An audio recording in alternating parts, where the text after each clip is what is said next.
stand in the pharmacy aisle and you see dozens of probiotics bottles. One promises gut health, another promises better immunity, yet another promises mood support. Their labels look different and their price tags seem justified. But are these products really as well differentiated as the marketing suggests?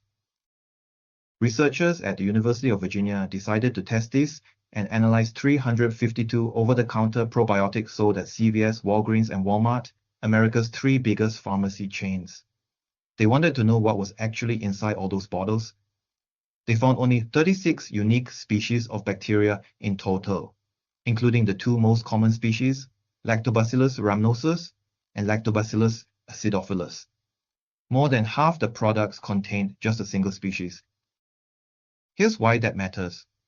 Your gut contains hundreds of bacteria species working in overlapping ecosystems: digestion, immune moderation, mood regulation, hormonal balance, etc.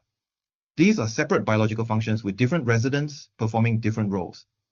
So when a single species of bacteria is marketed as the fix for 4 unrelated problems, ask yourself something simple.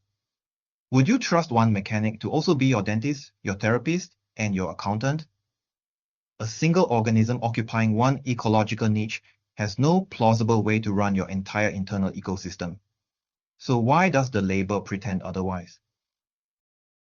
Part of the answer is regulation. Most probiotics are sold as dietary supplements, not drugs. That means companies never have to prove a product works before selling it, as long as it stops short of promising to treat a specific disease. The FDA only steps in after the fact, if a product turns out to be unsafe or mislabeled. For pharmaceuticals, a company has to prove a drug works before it's sold. For supplements, the burden flips. The other part of the answer is economics. Lactobacillus dominates the shelf because it is easy to grow, is already in industrial use for yogurt, and is approved as safe. It seems that tradition got dressed up as science. But here is where the story turns. The same researchers who exposed the problem also pointed towards something better. They identified lesser-known species, like Lactobacillus jansseni, capable of producing enough D-lactate to suppress harmful pathogens in the vaginal microbiome.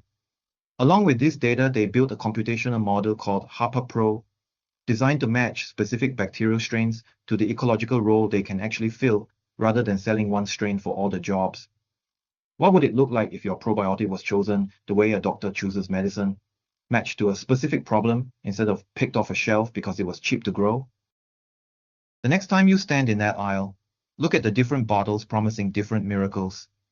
Somewhere behind all that packaging sit the same 36 species, wearing different costumes for different problems.